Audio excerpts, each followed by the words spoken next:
It was a good work day today. Once again, good energy at practice. You guys have really approached the week the way that I was hoping they would. Obviously some mistakes that show up here and there, but like I tell these guys, the full speed mistake in practice is something that is really almost necessary at times, because you've got to try to give them all the challenging situation. As long as they're willing to put all they have into it, then they have an opportunity to learn, to get better, to be able to adjust in the moment. As things might present themselves in the course of the game, and there's in every game there'll always be unknowns, and that's obviously it'll be a part of what Saturday night has to hold. But I think our guys are doing a good job in how they're preparing themselves, and the work that they're putting in. And it was a good day. How nice was it for the team to have Jordan around? Oh, it was great. I mean, he's stubborn, man. He is. I didn't think it would take him very long, but to be back out today, it was great to see him, and it was a good boost. As the play caller, broadly speaking, you go to Tate and ask him, hey, what do you like that we can incorporate more of, or is it more of you guys just making it easier on him and being like, this is what's going to work this way? You always want to have a sense of what guys feel comfortable with, to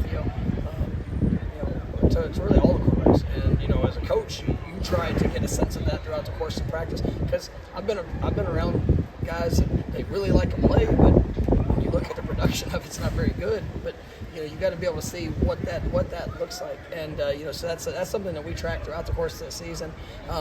You get a sense of the individual and how they operate within it, and that's what Tate has.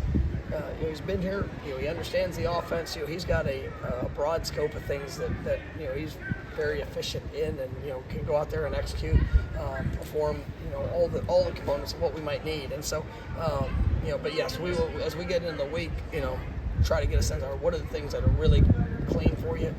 What are some things you might still have some questions on? We try to be able to present opportunities to see that, or something we might stay away from as we get closer to the game.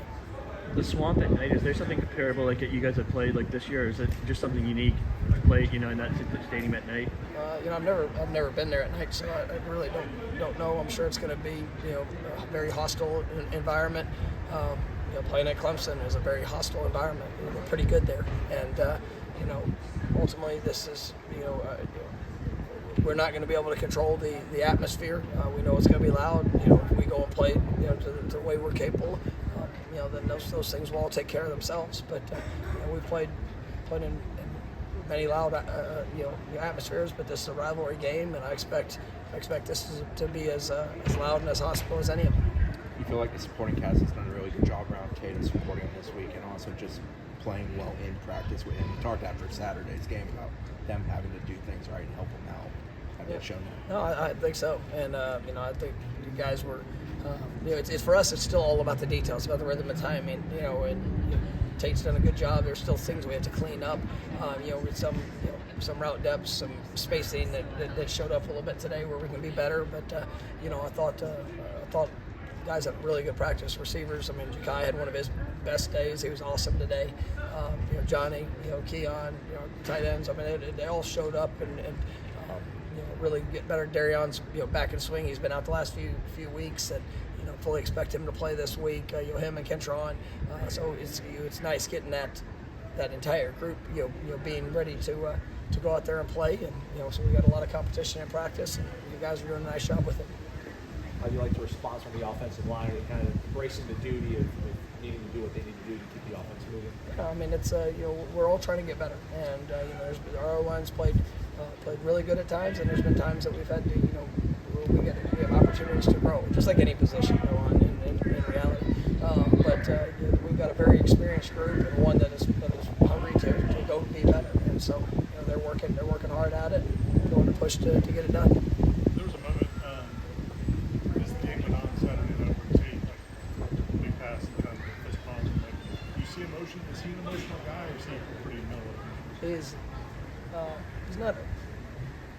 We all have emotion, but he keeps a lot of his emotions within. But I like saying that, and I think I get big fist bump too at the same time. But I'm a little bit more emotional probably. No, Tate is he's not what you want. He doesn't allow himself to get too high or too low, and yesterday at the beginning of practice. Had a play that he'd like to have back, and then came right back after it. Just I thought I had a really good practice and a really good day. And there's going to be challenges. It's going to be things are going to show up, and when you have somebody that can be in control of their response, you don't let the good continue to stack upon itself and get complacent. And on the flip side of it, you don't let a negative play keep you from ultimately what you can do. So I think he's got a really good balance of that, and I think he's shown that throughout his career, but definitely here as of late. You were on the ESPN show last night after the college football playoff reveal. Talk about control. Does it feel like that's going to be enough, or will everything's out of your control that might affect your guys' postseason play? We got to go win a game. We get to play one next week, and we got to go do everything we can to win that one. And the rest of it will take care of itself. We're good.